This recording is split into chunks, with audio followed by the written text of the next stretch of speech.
So a very good evening to everyone. आइए आपको बताते हैं कि क्या इंटरनेट ने हमारी खुशियां छीन ली हैं कि हमें खुशियां दी हैं। ये तो बहुत बड़ा सवाल है। मैं तुमसे सच कहूँगा कि इंटरनेट ने हो सकता है तुम्हें रोज़गार पैदा करके दिए हो, तुम्हारा काम आसान किया हो, सब कुछ जल्दी जल्दी कर दिया हो, बैंकिंग तेज़ चलती हो, हवाई जहाज तेज़ चलते हो, मनी ट्रांसफ़र तेज़ होता हो, एक जगह से दूसरी जगह काम तुरंत हो जा रहा हो। पर यहाँ नेचर को तो जल्दी नहीं है ना। ये उल्टा सिस्टम कर दिया गया है। मैं तुमसे सच कहता हूँ, मैं इस बारे में अभी चिंतन कर रहा था। शादी भी इंटरनेट से हो जा रही है। ठीक है, ये बड़ी अच्छी बात है। पता नहीं कैसे लोग शादी के लिए अपना पार्टनर इंटरनेट में ढूंढ ले रहे हैं। मुझे तो पता नहीं चला ऐसा कैसे हो गया। मैंने खुद भी 2 मैट्रिमनी साइट में डाला था, मैंने तो उसको बंद कर दिया। देखना ही, मैं आपको सही कह रहा हूँ, मैं ऊब गया कुछ ही दिनों में उससे। बहरहाल, लेकिन हाँ, उसमें मुझे 1-2 अच्छे लोग मिले थे, ऐसा नहीं है। लेकिन बहरहाल, हमारा टॉपिक है कि क्या हमें इंटरनेट से खुशी हो रही है या ये दुख का कारण है। देखिए, सबसे पहली बात तो ये है कि जो इस समय प्रेजेंट जनरेशन के लोग हैं, जैसे मान लीजिए आज से इस समय जिनकी उम्र, जैसे इंटरनेट का जब एक्सपोजर हुआ है इंडिया में, मेन एक्सपोजर की मैं बात कर रहा हूँ स्मार्टफोन्स के आने के बाद, ऐसे मतलब पिछले 6 सालों से जो पीढ़ियाँ 12-13 साल से 17 साल तक की हम बात करेंगे, 18 साल की इनका, और उसके बाद आगे की सारी पीढ़ियों का जो बूढ़े हो गए हैं वो भी साइड चैटिंग का आनंद ले रहे हैं। सवाल ये पैदा होता है, मैं तुमसे सच कहता हूँ, इस इंटरनेट ने हमारी खुशियाँ छीन ली हैं, इसने हमें कुछ नहीं दिया। ये मतलब मैं इस सोशल मीडिया के ख़िलाफ़ हूँ। मैं बाकी चीज़ें सब ठीक हैं, आप थोड़ा बहुत सब कुछ अच्छा लग सकता है, लेकिन मैं बहुत ज़्यादा सोशल मीडिया को अपने दिमाग के लिए हेल्दी नहीं मान रहा हूँ। या चीज़ों को बहुत ज़्यादा ही कुछ हो गई हैं तो हम उन्हें हेल्दी नहीं कह सकते अपने दिमाग के लिए। देखिए, गांव में बैठा हुआ एक आदमी है, वो अपनी एक लिमिटेड लाइफ जीता है, वो उसमें खुश रहता है। ठीक है, मैं तुमसे सच कहता हूँ, जीवन में आगे बढ़ने का कोई मतलब नहीं होता है। जीवन में आगे तुम कहाँ तक बढ़ सकते हो, तुम कुछ नहीं समझ पाओगे मेरी बात मैं क्या कह रहा हूँ। जीवन में आगे बढ़ने का कोई मतलब ही नहीं होता है, आगे बढ़ना कुछ है ही नहीं। तुम एक छोटी सी दुकान खोली थी, ठीक है, तुम 200 रुपये का कारोबार करते थे और तुम एक बड़े अंबानी बन गए। मान लो तुमने आज तुम 20,000 करोड़ का कारोबार करते हो, तुमने 200 रुपये शुरू किया, 20,000 करोड़ में पहुंच गए। तुमने कुछ नहीं किया, कोई तरक्की नहीं की, तुम शून्य हो, मैं तुमसे कहता हूँ। ठीक है, मेरे दिमाग के स्तर से सोचोगे और समझोगे तो तुम समझ जाओगे कि ये ज़ीरो क्यों कहता हूँ मैं। पैसे, ये सब बढ़ना ये सब कुछ नहीं, ये सब बकवास है। फिजिकल एसेट्स का बढ़ना कुछ नहीं, सब यहीं पड़ा रह जाएगा। तुम अक्लमंद नहीं हो, इसलिए तुम्हें ऐसे लगता है कि तुम्हारी ग्रोथ हो रही होगी, तुम मूर्ख हो। खैर, मैं हैप्पीनेस पे वापस आता हूँ। आखिर इंटरनेट से हमें हैप्पीनेस क्यों नहीं मिल पा रही है? कारण है कि हम बहुत कुछ रंगीला देखते हैं। ये कुछ एक विशेष किस्म का माया का एक जाल बनाया गया है। ये बहुत ही खतरनाक जाल है। इसमें हमें बहुत बढ़िया दिखाया जाता है। हम यूट्यूब पे या किसी भी जगह पे डालो, top 10 businessman, top 10 this, top 10 world this, top 10 world that, विश्व के सबसे बढ़िया अमीर आदमी, विश्व के सबसे बढ़िया सुंदरियाँ, तुम सब देखते रहते हो। और हो क्या रहा है, उसको परसीव कर लेते हो कि वैसा ही जीवन है, पर वास्तविकता में वो जीवन वैसा नहीं है, क्योंकि तुम सिर्फ उसे एक फ़र्ज़ी तरीके से अपने अंदर ले लेते हो और तुम सोचते हो कि ऐसा होगा, और फिर क्या होता है, जो तुम्हारे जीवन में थोड़ी बहुत खुशी थी वो भी ख़त्म हो जाती है, क्योंकि तुम वो नहीं पा सकते हो। सब क्या ऐसे हो जाए? ऐसा आज तक हुआ कि सब अरबपति खरबपति हो गया हूँ? ऐसा कभी नहीं होता है। और कंटेंटमेंट है नहीं, और तुम्हारी जो सोचने की, माइंड की थिंकिंग है, पाने की चाहे डिज़ायर्स हैं, वो लालसाएँ बढ़ती ही जा रही हैं इस नेट की वजह से। इसलिए तुम्हारी हैप्पीनेस श्रिंक करती जा रही है। तुम और चाहते हो और चाहते हो तुम जैसे कि मान लो किसी से फ्रेंडशिप, तुम फ्रेंड ढूंढ रहे हो तो तुम्हारे पास चैट साइट अवेलेबल है, तुम उसमें देख रहे हो, इसमें देख रहे हो, वहाँ जा रहे हो, इसको देख रहे हो, इसकी जांच करो। शादीशुदा हो तब भी इससे बात कर रहे हो, उससे बात करो, क्या पता वो मिल जाए, ये मिल जाए, पता नहीं तुम क्या कर रहे हो। तो मुझे ऐसा लगता है जैसे कि मनुष्य जाति पागल हो जाएगी कुछ सालों में, या हो गई है। तुम्हारे अंदर कंटेंटमेंट नहीं है तो जीवन का जो आनंद है वो समाप्त हो रहा है। मुझे इसकी चिंता नहीं है कि तुम कितने पागल हो, तुम्हें से जो करवाना होगा सिस्टम 2 मिनट में करवा देगा। एक कोरोना वायरस ने तुम्हें उठा के घर में बिठा दिया, सिस्टम अगर इंटरनेट चाहे तो 1 मिनट में बंद कर देगा। तुम चला नहीं सकते इंटरनेट। तुम मेरी बात समझने का प्रयास करो, अगर सिस्टम को इसे बंद करना और ठीक करना होगा तो वो 1 मिनट में कर देगा। उसके लिए तुम इंटरनेट चला ही नहीं सकते।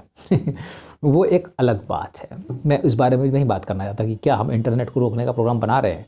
ऐसा कोई प्रोग्राम बन सकता है बहुत आसानी से, ठीक है। इंटरनेट के केबल्स जाते रहते हैं, मैं कि समुद्र के नीचे से कोई बड़ी सी मछली आके चबा जाए तो क्या करोगे, लेकिन ऐसा हो नहीं रहा है, शायद इसको ऐसे ही बनाया गया है। देखिए फ़ायदे अरबों खरबों है, मैं ये नहीं कह रहा कि इंटरनेट के नुकसान है, लेकिन मैं इस समय सिर्फ हैप्पीनेस पे चर्चा कर रहा हूँ, मेरी बात ध्यान रखिएगा, ठीक है। मैं ये नहीं कह रहा कि इंटरनेट कोई ख़राब चीज़ है। हैप्पीनेस का लेवल घटता जा रहा है हमारे देश में। हमारे देश में क्या है कि लोग उतने ज़्यादा एक्सपोज नहीं बर्दाश्त कर पाते। टीनेज हैं, अब वो वहाँ देख रहे हैं अंग्रेज़, तो उनका कल्चर अलग टाइप का है, वो वहाँ दारू पी रहे तो हम भी यहाँ पियेंगे, लड़कियाँ यहाँ भी कह रही हैं ऐसा करो वैसा करो। लोग सोच रहे हैं कि शादी से पहले सेक्स कर लो, बड़ा मज़ा आ रहा है, वहाँ पे लोग हंस रहे हैं, हा हा हा हा हा, पॉर्न देख रहे हैं, इसमें बड़ा मज़ा आता होगा। करके देखा तो पता लगा कुछ नहीं है, बस रो रहे हैं हम ज़िंदगी भर बैठ के, ठीक है। तो कुल मिला जुला करके अगर हम इंटरनेट और हैप्पीनेस को एक साथ लेंगे तो हमारी हैप्पीनेस घट गई है, क्योंकि हमारी एक्सपेक्टेशन बहुत ज़्यादा बढ़ गई हैं, ठीक है। और इससे क्या हुआ है कि हमारे जीवन में खुशियों का अभाव हो गया है। तो हमारी जो पीढ़ी है उसके पास इमोशंस की कमी हो गई, वो बेचारी इमोशनलेस फील करती है, वो अपने प्यार को इधर उधर खोज रही है, किसी तरह इससे काम चल जाए, इससे काम चल जाए, या अच्छी नौकरी मिल जाए, या ऐसे पैसे मिल जाए, पता नहीं वैसे क्या कर लूँ। तो मैं कुल मिला जुला के तुमसे ये कहूँगा कि तुम सेलेक्टिव यूज़ करो, बहुत ज़्यादा इसमें घुसो मत, अगर तुम यंग हो तो, ठीक है। क्योंकि ज़्यादा जितना जाते जाओगे, जितना चीज़ों की डिटेल जानते जाओगे, ये भी होता है, वो भी होता है, वो भी होता है, ऐसा ऐप भी है, वैसा ऐप भी है, डेटिंग कर लूँ, ये कर लूँ, चैट कर लूँ, फलाना कर लूँ, तुम थक जाओगे इससे। ये एक दौड़ है, मैं तुमसे कहता हूँ, जो कभी ना ख़त्म होने वाली दौड़ है, और मैं तुमसे सच कहता हूँ ऐसी दौड़ है। मैं बहुत अच्छी तरह पहले ही समझ गया था, मैं इसका बहुत कम उपयोग करता था, मैंने तो यूट्यूब चैनल बना लिया, यही मेरी बहुत बड़ी भूल है। और मैं इससे फंस गया इसमें, नहीं तो मैं इस जाल में कभी ना फंसता। सोशल मीडिया मेरे लिए कोई मतलब नहीं रखता। ये तो इसके मैं सोचता था कि कुछ लोग देखें जाने, मुझे मालूम ही नहीं था दुनिया किस तरीके की है, मुझे मालूम ही नहीं था यहाँ पर इतने बुद्धिमान लोग बैठे हैं कि इनके लिए ऐसा चैनल बनाना भी एक समझदारी नहीं होगी। क्योंकि मेरी बात को समझें, या मैं जो कर रहा हूँ उसे तुम समझो, ये तो असंभव है। तो खाली मैं तुम्हें ऐसे बता दे रहा हूँ कि देख लो, शायद ऐसा भी कुछ हुआ था एक बार। एक फिनोमिना गगन पांडे के नाम से इस यहाँ पे डाला गया था एक प्रोग्राम, जो एक अजीब किस्म का प्रोग्राम था। बहरहाल, तो मैं तुमसे यही कहूँगा कि इसके सेलेक्टिव यूज़ के साथ अपने आप को कंटेंटेड रखो, ठीक है। तुम तरह तरह की कल्पनाएं मत करो कि तुम्हारे जीवन में कोई बहुत बड़ी तूफान आ जाएगा, या तुम एक बहुत लग्जरियस जीवन जीने लग जाओगे इसको देख देख करके। जो उसकी बेहतर चीज़ें हैं वहाँ पे जाओ, बेहतर चीज़ें मौजूद हैं। शुरुआत में आदमी हमेशा घटिया चीज़ें चूज़ करता है, धीरे धीरे करके उसका फ़ायदा लेता है। बहुत सारी अच्छी चीज़ें भी हैं, वो बहुत कुछ मैंने भी सीखा है इंटरनेट से, उनसे खुशी होती है। तुम अच्छी चीज़ों को जान सकते हो, नॉलेज वाली चीज़ें देखिए, ठीक है। तो अपनी हैप्पीनेस की सिर्फ अगर मैं बात करूँ तो कंटेंटमेंट रखिए चीज़ों पर, फ्रेंड्स की लिमिट्स रखिए, हर चीज़ की, ये सब फ्रेंड्स कुछ नहीं बेकार है, हर चीज़ पे कंट्रोल रखो, you will be happier, I am telling you, okay, a lot.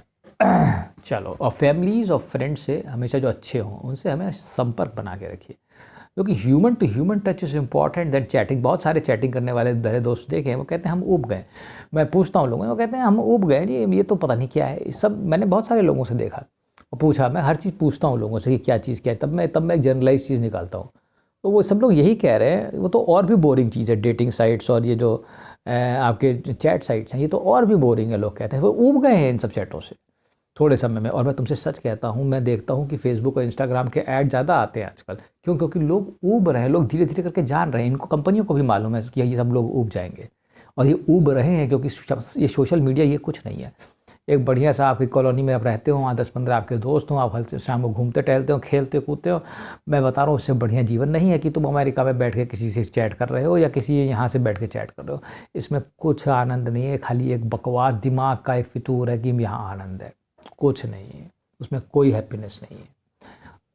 एक खैर मेरा केस था, मुझे अच्छा लगा, लेकिन ये सबके साथ नहीं हो सकता है। ठीक है, वो कि आपको सच्चा आदमी हर जगह मिल जाए, ठीक है। तो ये चीज़ें थोड़ा सा समझने वाली हैं, तो बारीकी से समझ के और एनालाइज करके अगर तुम इसका इस्तेमाल करोगे, जैसे मान लो इंस्टा की स्टोरीज़ हैं, तुम स्टोरीज़ देखते रहोगे दूसरों की और सोचोगे कि ऐसा अच्छा, ये लोग बड़ा आनंद ले रहे हैं।